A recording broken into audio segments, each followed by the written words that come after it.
saying that, but I mean it. I heard this is the most underrated Vietnamese dish of all time because, well, I heard it's delicious, but also it's really technically challenging to make. So basically, they spread a super thin layer of rice batter over these steamers that have this cloth covering, and then you have to steam it, roll it up really quick, and then fill it because the noodles are so thin, I mean, they're translucent. You can see the pork and mushroom filling through the noodle. So it's not easy to make, and then they cover it with crunchy fried garlic. This sounds so incredible. Cheers!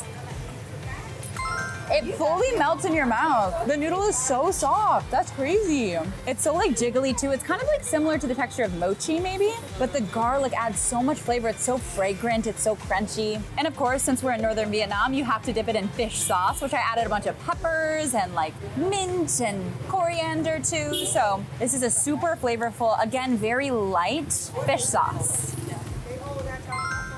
Wow, it always amazes me how much the spice of such a small pepper can just change an entire meal. It seeps into the broth so quickly and adds so much flavor. Drink every time I say that spice adds flavor in this video because I love spicy food. That's just a fact. These are also very filling, honestly. It's a lot of noodle wrapped up in this little roll. I'm so into it. It does seem very underrated because I don't hear people talking about this, and I've done my research on Vietnamese food, and I still haven't heard of this until I got here. It's just comfort food to the max. That's delicious. On to the next. Well, fam, we have finally made it to the iconic Train Street. So this street actually dates all the way back to the French colonial period, but now it's a residential area where tourists like us come and sit and have a coffee as the train literally goes by. It'll be here in a few minutes, but because it has become such a touristy area, they don't just let anyone come and sit and have a coffee. You actually have to be invited here by a local. So some woman we met on the street invited us to her coffee shop, and now we are trying coffee. So Vietnam is actually really famous for these coffees. They have like a whipped meringue sort of topping. You can get it with eggs, you can get it with coconut, and this one is a salted coffee. So cheers. I mean, that's kind of fire. It's so sweet, it's so creamy, delicious. That's Train Street, baby. Cheers to Train Street coffee! Cheers. Train Street, Train Street. Wow. Train Street.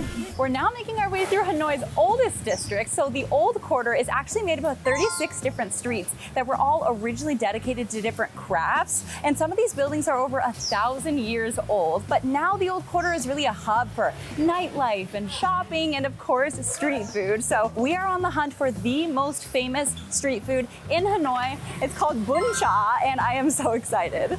All right, friends, it's finally time for Bun Cha. This is honestly the dish I have been the most excited to try. So they grill this fatty pork over an open flame on a bamboo stick, so it gets like super juicy and it has this amazing char flavor. And then they pour this really light fish sauce over it, so it almost becomes like a soup. And then on the side, they give you a bunch of noodles and like pickled veggies and fresh herbs that you dip in the sauce. It's so bouncy, I can't get, they're all tangled together like hair or something. But edible, delicious hair. You always gotta try the broth by itself first before adding anything else to make sure you like the flavors, okay? Dip some noodles, get some pork, cheers. It's really good. Wow. It is so tender and fatty in the best way. And the edges of the pork are so crispy, even though they're in the fish sauce, like they still have this great crunch. They also gave us a bunch of pickled peppers to add some heat. So I'm gonna do that, because you know I like it hot. Peppers going in the fish sauce, a whole jar of fresh garlic. Can you smell it? All right, garlic in the fish sauce. They also give us a bunch of fresh herbs, so I'm just gonna tear up a few and put them in. Tear up your herbs in the fish sauce. Bite number 2 with all the accoutrements. Cheers. It was good before, but wow.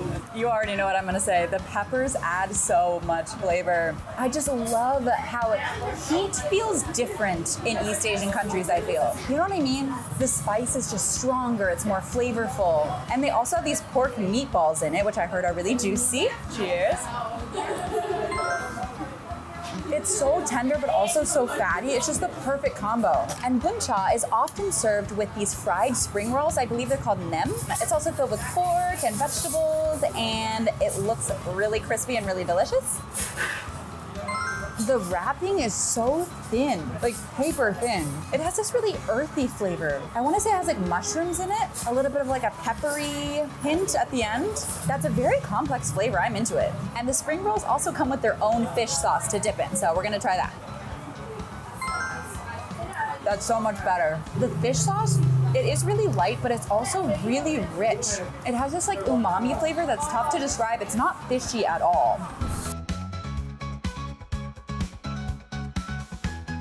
Y'all, okay, this is a little off topic, but we just got our nails done. And just to prove how cheap Vietnam is, I got my press-ons taken off. I got a full new set of tips and acrylic, which is my first time ever getting acrylic nails, so Ali is very proud of me. I'm so proud of her. But the whole thing was only $47, and I feel like in New York, what would that be, like 200? Yeah, well, especially since you got the design too. They charge more for designs, but they look so good. Yep, very pretty. Show yours. I did some fun nails. It kind of matches your outfit vibe. Yeah. Yay. And now we're gonna go get worm pancakes. All right, friends, it's worm pancake time. They're kind of like fritters, but they're made out of ragworms or sandworms, and I'll put a picture up on the screen. Oh, you can see one of them right there. But they're actually classified as bristle worms because they have these like arms or like bristles that have to be removed before cooking them. They're farmed out of rice paddies. Mostly in the fall they're farmed, so they're not quite in season right now, but you know, they save them and then they cook them later in the year. But yeah, it's basically just a fritter. They call it a pancake, and it's made from rice flour, worms, pork, and it's a worm pancake. And I'm going to stop stalling. I don't know what it is about eating a worm that like makes me a little bit nervous. I've eaten scorpions in Thailand. I was a little bit nervous for that as well. And the whole pancake was $1. That's a steal. Cheers. That's good. It's definitely very oily because it is fried, obviously, but the flavor is good. I mean, it just kind of tastes like pork to me. I don't really taste the worm, or maybe the worm also tastes like pork, I'm not sure. A little bit crispy, kind of like a fluffy texture. It's actually really soft inside. Okay, so it came with a sauce. I don't know if it's spicy or sweet or tangy, I don't know, but we're gonna try it with the sauce. Give it a little dip. It kind of smells like a sweet and sour sauce. Cheers. It's spicy too. Whoa. I actually really like the sauce. It does have some like peppery heat, but it's also pretty sweet and also kind of tangy. I'm gonna be honest, I tasted a little bit more of the worm in that bite and it wasn't my favorite. But it's also got onions in it, so it really does have a good flavor profile. And if you can get past the fact that you're eating worms, I think it's delicious. And that was a worm pancake. We're also at a cafe trying the first egg coffee of the trip. So if you don't know, Vietnam is famous for egg coffees. So they make the egg coffee by whipping up egg yolk, sugar, and sweet condensed milk. yeah, Vietnamese